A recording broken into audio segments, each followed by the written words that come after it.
but a lot of things regarding Bay Area baseball. I'm not sure how the Giants are going to be this year, but the A's, what is going on with the Oakland A's, and will they stay the Oakland A's? Will they be Vegas, Sacramento? This story is going to continue, or continuing to follow the developments, and we do so with our friend Casey Pratt from ABC7 down in the Bay Area. Casey, Jason Ross here. Good morning, Casey. How are you? I'm good, Jason, and I don't know how the Giants are going to be either, but I can almost assure you the A's will not be good. Not be good. Maybe they could pick up Pablo Sandoval if he doesn't make the Giants. I don't know. Well, maybe Eric Chavez is available. Just bring back some old school A's and see what make a run at it. I mean, if the Giants can, the A's can, right? Yeah, absolutely. So what's going on? Well, let's start with I guess I'm going to ask it this way, which seems like a silly question, but I'm going to ask, what is John Fisher's current plan, current path? Is Vegas still clear sales right in his sights, or are we, it seems like there's some offshoots with him sometimes. Yeah, I mean, for him, yeah, it's Vegas or bust at this point. The real concern is where they play after 2024, which is where Sacramento got pulled into the carnival a bit. But yeah, it's all Vegas. If he can't get Vegas, I think he's going to have to sell. I've been saying that for a while now. What feels like decades, but it's probably only been a year or two because this thing's just dragged on so long. But yeah, that's really it. It's Vegas or that's it for him. And I know Joe Lacob's sitting here waiting in the wings. And I think that's kind of the only path for him. But after 2024, they have no home. Yeah. So then you're a nomadic franchise. What happens then? Well, yeah, what happened with the conversations on, I believe it was Thursday, back with Oakland, which I was a little surprised. I'm like, oh, hey, at least some potential talks with maybe a revisiting of 2025 and beyond if need be. What went on there? Common sense, it seems like. I mean, honestly, because, their TV deal stipulates they have to stay in the Bay Area. Right. Or they lose upwards $70 million a year. So whatever reports come out saying whoever is the front runner really don't mean anything, because $70 million is a lot of money and they're not going to walk away from that. So at the point they're at now, yes, we already have a stadium here. We already have our home set up here. We get $70 million to play here. Yeah, we should probably have had these conversations a lot earlier than February, right? That's the thing that's really confusing, is why all of a sudden did they come back to the table when they should have done it a long, long time ago? Because Major League Baseball wants their schedule finalized for 2025 by July, and that's coming really quick. So they've painted themselves in a corner here. But yes, they already have a ballpark. They already have their home clubhouse set up there, and they get $70 million to play there. So it makes a whole lot of sense for them to come back to the table in Oakland. But to be very clear to everybody that hasn't followed this very closely, this isn't like we're talking about staying forever. This is just 3 years until their ballpark is presumptively open by 2028 in Vegas. Yeah, and if we go down that road, does that seem like it's dead on the vine? Like, is there even a chance of them? Because I get why they would, the financial concerns you talked about, but the concerns then of potentially 3 and 4 more years at a stadium that is having a tough time drawing people, which we understand completely why. What are the chances, Casey, you'd say that Oakland is still an opportunity for them to play? I'd say it's very high, especially if the politicians bend over backwards for them, which some already are and others wisely are not. But it's not the stadium either, Jason, as you well know. I mean, it's the team. If you put an exciting product on the field, people will show up to watch it. It's been a team that's been disinvested in for as long as I can remember. I mean, my first ever sports talk radio hit was with you right here. Yeah. Back in, what was that? Probably 2012. And they weren't spending then either. They had a good team, a surprisingly good team that came out of nowhere, but it wasn't due to signing free agents. So that's kind of always been the problem, and it remains the problem with the Coliseum. Sure, it's an old stadium. Sure, it's not ideal in a lot of ways compared to new ballparks, but being there is a lot easier than losing $70 million a year when you're a guy trying to fund a whole new ballpark project that you could barely even scrape together in the first place. Yeah. Do you even remotely believe, Casey, that if this worked somehow and they got to Vegas and Fisher got what he wanted and all things somehow, it all connected, that he would spend more on his team in Las Vegas? He says he will, but I don't believe it. Yeah. They've always said that. They said that as soon as we get a new ballpark in Oakland, we'll be one of the top 10 spenders. They said that too when they were trying to sell the ballpark deal here. A lot of people point out that they have a brand new ballpark for his Earthquakes franchise, his MLS franchise, and they're one of the lowest spending teams there as well. And I think until he actually does it, until he actually shows anybody that he's willing to spend on his roster, it's impossible to take him for his word. I mean, he hasn't exactly earned that at this point. And that's kind of the thing is, if you've never, ever, ever, ever invested more than you had to in anything, why should we suddenly believe you're going to do it in a different market when you're now paying for the cost of a $1.5 billion stadium and all these other things? Now you're going to have all this extra money? I don't think so. Yeah. We're talking with Casey Pratt, ABC 7, on this Oakland A's situation, their future, their present. If I kind of go on the Oakland side of things, Casey, what, in your experience on this story of the A's, but if we go back to the Warriors, the Raiders, why do you think Oakland has failed in this part of it? I think Oakland has failed in part because they're not going to let a sports team bilk them out of billion or many, many hundreds of millions of dollars. And I think that's pretty much the bottom line. They had put up an offer in Oakland for the A's, for example, for over $400 million in offsite funding and then about $500 million in onsite funding. They had put together a package worth almost $1 billion that John Fisher walked away from. And at some point you have to draw a line somewhere, especially with a person that isn't going to ever commit. I mean, you're talking a lot of money there that they had put together. Each situation, though, is very different, and I get asked this all the time. It seems similar at sports teams leaving the same city, but each situation has a lot of nuance to it. And if you look at the Raiders, they were offered $750 million in public funds to uproot to Las Vegas, which no one's going to say no to. Mm-hmm. If you look at the Warriors, frankly, they just wanted to be in San Francisco. They had the territorial rights to San Francisco. If you're Joe Lacob and you're building a brand new arena, you can put it anywhere you want in the Bay Area. You're going to put it in San Francisco. No offense to anybody else. That's just property value is property value, right?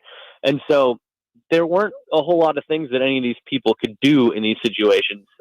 They're all very different. But in the A's situation, they really did fight very, very hard to keep the team and are still fighting to keep the team despite it seeming like they're well on their way to Las Vegas. Now that's a whole other story if they can ever pull it off there, but that's the situation at the moment. Yeah, before we get to the Sacramento part of this, I'm going to go back. You mentioned Joe Lacob, obviously the owner of the Warriors. He's been reportedly interested in buying the A's, and I know there's kind of a owner code. 1, 2, technically the team is not for sale. What other things, or are there things that Joe Lacob is doing behind the scenes to, see if he can get that team? Aside from just being as vocal as he probably can be, because as you pointed out, you don't want to upset the apple cart, especially when you're trying to get a Major League Baseball team. And keep in mind, Joe Lacob thought he was going to be buying the A's many years ago before he was denied and it was sold to Lou Wolf, Bud Selig, the commissioner at the time's frat buddy, who ended up with the team. So he knows firsthand what it's like to think you're going to be able to buy something and have it taken away from you. And so he knows he can't say too much. So he drops a lot of hints and mentions and things, but he always stipulates by saying, but the team isn't for sale. He is actually friends with John Fisher, the A's owner. And at the time, back in the day, Fisher could have actually had equity in the Warriors. Like he could have had an ownership stake in the Warriors in the deal that Lacob, would have been proposing. And that could still happen. But again, it's just not for sale. But he would be a pretty ready-to-go alternative. He's taken a down-and-out Oakland sports franchise and turned it into one of the biggest money-making juggernauts in all of sports. He knows exactly what it takes, and so I think he would be the guy for the job. It's just a matter of playing the game that MLB will be putting in front of him. Yeah, the long game there. Okay, how about fans? We always talk about the fans in this. They're the ones that always suffer the most. Everybody feels bad when you're in a helpless situation. What have you heard any more talks about, like fans' course of action? We know they've done boycott nights and different things that I think have been pretty intriguing and gotten national attention. What's the fans' course of action kind of going forward if you're an A's and Oakland fan? Yeah, I mean, I would love to say no fan base has ever done anything like what the A's fan base is doing, but Kings fans did it, right? They pulled it off. A's fans are doing it obviously in a much different way. Obviously, there's different things and means at their disposal. Obviously, social media was a big presence when the Kings relocation thing was happening, but the A's fans have really knocked it out of the park. And every time they do something, I look at it and go, we'll see if it works. And then it goes gangbusters. Like they nail it every single time. So before they had reverse boycotts, which just absolutely went off. On opening day, they're gonna have a real boycott where it's not a reverse boycott. It's like, do not show up. If you do show up, hang out in the parking lot. Don't go in the ballpark. And most importantly, and I'm glad you mentioned the fans, because this Saturday they're holding a fans fest in Jack London Square. It's 11 a.m. to 4 p.m. It's completely free. They've confirmed all kinds of big name guests like Coco Crisp, Trevor May, Grant Balfour, to name a few former A's that are going to be there. The Oakland Roots, the Oakland Soul, the Oakland Ballers, all these people are going to be there. I'm going to be one of the MCs on the stage talking to people. So yeah, they're doing all kinds of cool stuff. And every time they do something, I'm always amazed at how well it actually goes, because it's so hard, as you know, to pull off something like this. And again, I can't credit Kings fans enough for actually doing it. I think that what Sacramento did is a model for anything that people out in Oakland can hope for. And again, there's no irony. I mean, there's got to be strategically planned Jack London Square, right? I mean, that's the site, right? Didn't they is that why it was there Saturday at 11 to 4 coming up? If you look out the window of A's headquarters, you'd be looking down at the crowd of people at Fans Fest. Perfect. So yeah, it's a great spot. It's just a great spot in general, right on the Oakland waterfront, right next to where the ballpark should be. Yes. Bill. Right outside the A's team offices. And the A's, for the record, were invited and declined. And I have spoken to people that work with the organization that absolutely wish they can come and know they can't. Yeah. But, yeah, it's gonna be a whole scene. It's gonna be a big event. And these guys always knock it out of the park. They actually had to do this a few years ago, believe it or not, throw their own fans fest because the A's neglected to do so. As you saw, the Giants are doing a fan fest tour. They even came to Sacramento. The A's just didn't bother. So the fans just stepped up and they're throwing one for themselves. And that's basically what's happening right now. I don't know if you know, I'm Casey, if anyone know it, you would be, but you're so dialed into this story. If I'm going back to my memory of the Kings and this saga and, the noise the fans made and everything that they tried to do. But really what ended up moving the needle was the commissioner, Stern, and Kevin Johnson, the mayor. I mean, you have to have all these things pushing in the same direction.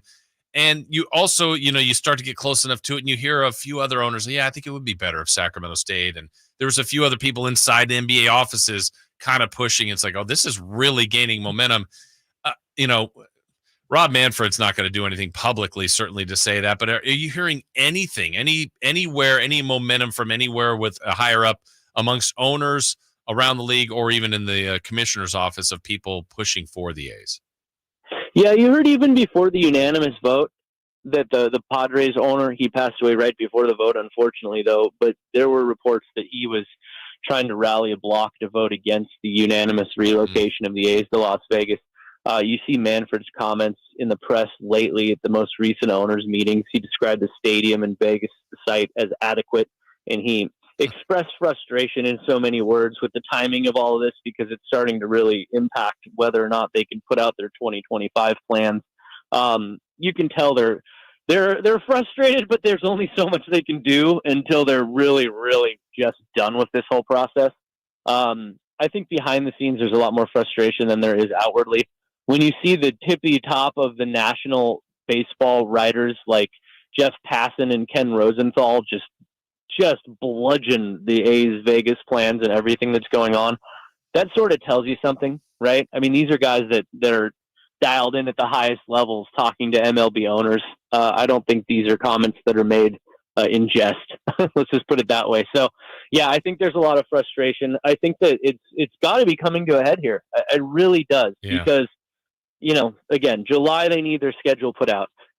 There's an earnings call tomorrow with Bally's where the owners of the ballpark site in Vegas, they own the Tropicana. They're trying to get new towers built. Like they're trying to basically tear down the Trop and build a whole new resort there. MGM, which is right across the street and basically surrounding the entire site, they want to do some renovations and get some things built. And the A's are really holding up everything. They're holding up Major League Baseball schedule. They're holding up any development at the Coliseum side because they own half of it. They're holding up Bally's plans. They're holding up MGM's plans. And these are some very, very powerful people. They are not going to let their money be wasted in this drag out any longer. So if we then go to 2025, what's being, the hang up here, they don't know what's going to go on, but if they have to have a temporary home, or not even temporary, I guess it would be if it's Oakland. We've heard San Francisco as sharing maybe with the Giants, certainly Salt Lake and Sacramento. I feel like this might change daily, but where do you think they might play then in 2025? I still think it's Oakland. Uh-huh. And it's just that $70 million, Yeah. right? This is not an ownership group that's known to be throwing away money or even spending it. They're not walking away from $70 million a year. They're just not. So if they can play some games at Oracle Park and salvage that deal, maybe with some compromise, perhaps Sacramento does work. Interestingly, you saw the report. It was probably Friday. All these days blended together at this point, but saying that Sacramento was the front runner for the A's. I have no reason to disbelieve that other than the $70 million. But when that report came out, A's team sources were adamant with me that was not coming from them and that was not their leak and that information isn't accurate. So I don't know who to believe anymore, but I can tell you they were definitely chapped by that report because I think that they really need to stay in Oakland to get that stadium, that $70 million on the TV deal. Plus, if they sell their half of the Coliseum land in part of this deal, then all of a sudden they're infused with over $100 million of cash, which is what they're going to need to actually probably secure a loan in Vegas. Because as of now, they don't have the financing lined up for that ballpark in Vegas, and $100 million would sure help as a down payment. For sure. And I've seen, when Sacramento was mentioned and even in that story, it's talked about, well, they'd have to work on negotiations about that $70 million with, Major League Baseball and NBC Sports Bay Area. But Casey, the way we started this, the way this team is set up, the way they've been set up, the way they've not spent on the team, I mean, it's going to be a tough team to follow. I get the feeling, and I don't know this with any knowledge, but to me, if I'm NBC Sports Bay Area and I have a team that potentially could leave and I could get out of a deal, I'd be like, go ahead. A team like the A's, the way they're playing, they've got to be. I don't think they're helping them financially in any way, if you know what I mean. So why would they work on negotiations to even pay the A's any to play in Sacramento? Yeah, I'm not sure if you get the ratings reports. I mean, being a Kings affiliate and the Kings play on NBC Sports California just like the A's do. Mm-hmm. But I worked at and launched NBC Sports California myself. I was there. I was one of the 5 people that launched it. I was the person that built all the A's pre and post game shows from the ground up. The ratings aren't good. Mm-hmm. Let's just put it that way. And they've only gotten worse because the team's bad and they're not spending any money and they're just completely in the dumps from a public standpoint at this point in time based on how they've handled everything. So if you were paying $70 million a year for that product, I'm out. Those ratings, you would be itching and jumping at any opportunity you had to get out of it. Yeah.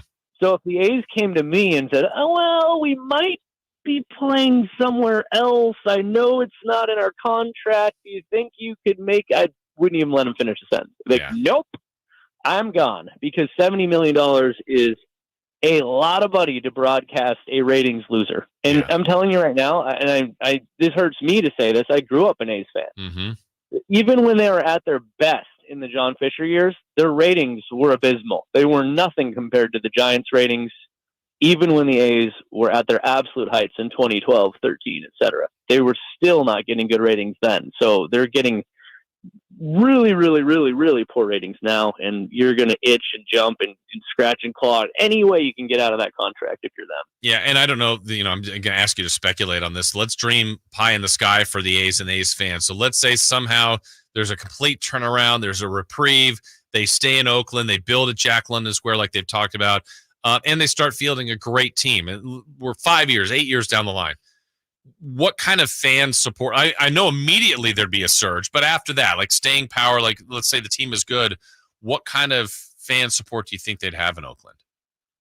I think they'd have great fan support. I really do, because when the A's have been invested in, they've always had good fan support. And I know we have to go pretty far back, unfortunately, to when the A's were last invested in.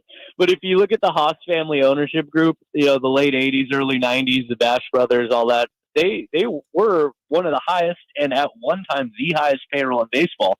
And they were also one of the highest attendances in baseball at the time. People come when you sign players and when you have an exciting product. And if you had a brand new waterfront ballpark, that would make a big difference. I don't know. I mean, you're in Sac, so you're not far from this. But, like, I remember when the Giants built what is now called Oracle Park, I would ride BART to work. And, I'd ride from the East Bay into the city. And all of a sudden, BART's now filled with nothing but orange and black fans coming from A's territory into Giants territory. And it's because they had that brand new, beautiful waterfront ballpark when compared to what the A's have at the Coliseum. It makes a big difference. And that's also why the A's never wanted to build at the Coliseum side, at least this current group, because you can't build something that can't compete with the other thing that's in your very same market. Sure. So you have to build something comparable, if not better, than what the Giants had. And that's what Howard Terminal would have been. It would have been right there on the waterfront, looking right across the water at Oracle Park. And I think that you would have had tremendous support, especially from the East Bay. And you've seen what happens when these fans are engaged out here. I mean, they packed a stadium in a reverse boycott game on a Tuesday against the Rays. Yeah. I mean, it was like out of nowhere. And I'm telling you right now, they said only 27,000 people were there. It was bad because there was another event at Oracle Park, and people were stuck in hours of traffic. I actually just talked to somebody yesterday that was telling me their story, their reverse boycott. He said he didn't even get into the game until the fifth inning. He was stuck on the 880 for 2 hours. So there's way more people than 27,000 there. And I was there in the parking lot. It was like a sea of humanity. Everyone was wearing the exact same Cell shirt. It was impossible to find anybody. It was amazing. So yes, this fan base, when engaged, can be an absolute force. And keep in mind, the Giants are doing absolutely nothing to excite anybody at this point in time. Yeah, very true. All right, Casey, last one for you. So what's next? What should we be watching for those that are, concerned about this, whether Sacramento gets involved or not, or just the A's in general? What's kind of next on the timeline to look for? I mean, the very next thing I would be keeping an eye on is the Bally's earning call tomorrow. Okay. Because if they come out and they say, whoa, we got all these problems here, we're not ready to build anything, we're not ready to put out any renderings, that'll be a massive, massive red flag. The A's had said they'd postpone their renderings because they were waiting on Bally's. Shortly after that, in an article, Bally's had said they were waiting on the A's. It's not going well. And so I think that with these publicly traded companies, they can't hide a lot of these things. They have to put them all out there in these earning calls and answer the questions in real fashion because it's for the investors. And we're going to get some truth tomorrow. That's the very next thing. After that, the A's by the summer need to have a situation solved for their 2025 season, whether that's in Oakland, Sacramento, Salt Lake City, doesn't look like Vegas, maybe some games at Oracle Park. They have to have an answer by July. So that's probably the next most important milestone. There is a big league weekend in March in Vegas, and they initially said they were going to put out the renderings there after they postponed them yet again. If they don't put out anything by big league weekend in March, this thing's probably not happening. Wow. All right. Well, we know we're going to check in with you constantly on this. You're right on the scene all the time. Casey, thank you so much as always for joining us, and I know we'll be talking to you soon. For sure. Call me anytime. I know it's a circus. I'm doing my best to keep track of all of it. You're doing great. We appreciate it. Thank you, Casey. Have a good one, Jason. All right, you too. That's Casey Pratt. I mean, again, this thing is so fluid, constantly changing. And, I mean, that first call that he's talking about tomorrow, we definitely have to pay attention to that. When we find some news on that, we'll let you know. But the next part, I mean, just little things like that, having the schedule set for 2025. Yeah, they do that usually by the summertime. That's very interesting. He said, it's done. Yeah. And so I feel like this thing has changed some momentum. Now, it could, if the plan is still in place, it can all still line up. And I felt differently than Dave. I think you were closer to Dave's feeling on this too, Chris, about Sacramento. Look, I'm not wanting them to come to Sacramento. I would want them to come if it's done. If they can't save Oakland and if they're ultimately going to Vegas, that's my thought. But I think Dave took it as, I'm not trying to support Fisher. I'm not either. That's not my intent. But it'd be like, hey, if they were going somewhere, why not here? We'd have a couple years. I didn't look at it the way Dave did, where he's like, yeah, if they're going to stink and have 3 years of Sacramento across their jersey, I took it as, yeah, they might stink here, but it's still a chance to see Major League Baseball in our town. I think that would be pretty And cool. I'm more of the opinion of I don't want Fisher anywhere near Sacramento. I totally understand that. I mean, it's not like I'm trying to champion, hey, go support him. No, it's, hey, if there's other teams and it's baseball right here, I would enjoy that. No, it's more of my thinking is him coming to our town is going to screw Sacramento. In some way, shape, Yes. or form. Get his cooties away. Well, hey, I still hope there's an opportunity for Oakland. I know what it was like. Casey said we all do. If you live through the King saga, that was as tough of a time as ever had professionally. It's just that was tough to go through. The team was saved. It may have been a miracle, but miracles do happen, and I'm still hoping for that for Oakland and for the A's and for fans of that team. And I mean, I want them to stay. That's the best outcome possible. To me, the worst would be them ultimately getting to Vegas. I don't personally think they would get another team. I just don't. I think it's tough to get a team back in your area. It has happened. I just don't think it would happen for Oakland. But let's keep them in Oakland if they can. We're rooting for that. Thanks again to Casey Pratt.